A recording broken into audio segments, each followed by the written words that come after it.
Masu sauraro barkanmu da warhaka, barkanmu da sake kasancewa a wannan rana ta yau, inda a yau ma za ku ji mu ɗauke da wani sabon sharhi na cikin shirin so ne, inda a yanzu haka dai wannan ƙayataccen season mai suna so ne,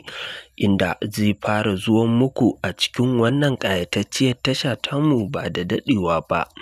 inda a yanzu haka dai idan kuna bibiye da mu za ku ga yadda abubuwa suke ƙara rincaɓewa tsakanin Hairana da kuma Imran, inda a yanzu haka a halin da ake ciki wannan ƙayataccen fim mai suna so ne na season 2 yana cike da cakwakiya da kuma ƙalubale iri-iri, kamar dai inda Hairana ta furta wa Imran cewa duk duniya tana son shi kuma ba za ta taɓa son wani ba fiye da shi, inda a halin da ake ciki a yanzu idan masu sauraro ba ku manta ba, shi dai Imran ya kasance direban Hairana, inda a duk lokacin da Hairana za ta fita shine wanda ke kai ta unguwa da kuma kai ta wajen aiki. To amma dai idan masu kallo ba su manta ba, an fara dai ƙulla alaƙar soyayya tsakanin Imran da kuma Hairana. To a cikin wannan dai ƙayataccen shiri mai dogon zango na cikin shirin so ne ya ɗauko wani sabon salo wanda ba kowa ne ya san shi ba,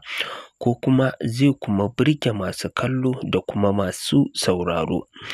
To masu sauraro, shin me kuke gani zai iya faruwa a cikin wannan ƙayataccen season mai dogon zango na cikin shirin so ne, inda ganin yadda Imran ya ƙara damuwa da son Hairana, inda a yanzu haka a halin da ake ciki Hairana dai ta yi matuƙar damuwa da damuwar da yake ciki, inda a yanzu haka halin da ake ciki an kori wato Imran daga gidansu saboda dai Hairana. Babu shakka Hairana ma an hana ta fita ko'ina sabida Imran, sakamakon cewa babu wanda ya isa ya raba abin da suke so a junansu. To masu sauraro, kada ku sha'afa, kada ku manta da jin wannan sharhi na cikin shirin so ne a cikin wannan ƙayatacciyar tasha tamu ta DM Hausa 24. Idan ya kasance shine zuwanka wannan tasha tamu ta farko, da muna roƙonka idan ya kasance shine zuwanka wannan tasha tamu ta farko, da ka daure ka danna mana subscribe, kana ka daure ka danna mana alamar ƙararrawa, domin ta haka ne za ka rinƙa samun sabbin shirye-shiryenmu da zarar mun ɗora a cikin wannan ƙayatacciyar tasha tamu ta DM Hausa 24. To masu sauraro, har yanzu dai muna nan akan bakanmu cikin wannan shahararren shiri mai dogon zango na cikin shirin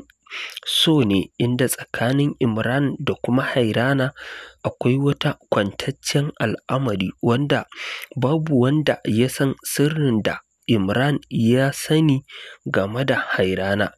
inda har yanzu dai Hairana tana kallon Imran akan cewa bai san komai ba game da rayuwarta, amma kuma abin ba haka bane, inda Imran ya san komai kuma ya san dalilan da yasa